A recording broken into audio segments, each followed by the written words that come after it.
Yvette Villegas says one day she just sat at her computer and let her emotions out. She wrote a letter stating what she would say to the man who killed her 9-month-old baby, Mason. Today she had that opportunity. For 8 months since her son Mason Villegas was killed in a drunk driving accident, it was all Yvette Villegas could think of.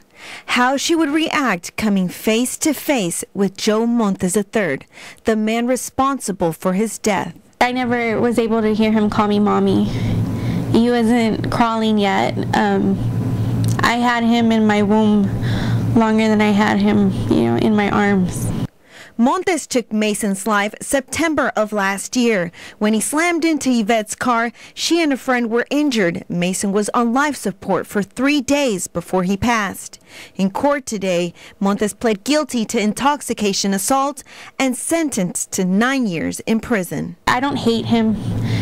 I'm just angry at what happened, like the outcome of losing Mason. Yvette was able to read that statement in court, but couldn't finish. Too emotional. A family friend finished it. Yvette talked about how she carried Mason longer in her belly than he was granted life. Montes also addressed the court and apologized to the Villegas family for taking baby Mason's life.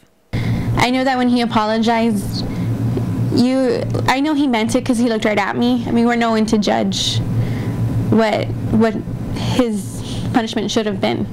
I mean, if 9 years was what he got, then 9 years is what he got. While the outcome wasn't what they hoped for, Yvette says she accepted when Montes looked into her eyes and apologized. Yvette Villegas is expecting a baby boy, and he is scheduled to be born the same date that Mason died. The family says it's a blessing. Reporting from the studio, Veronica Gallegos, Action 4 News.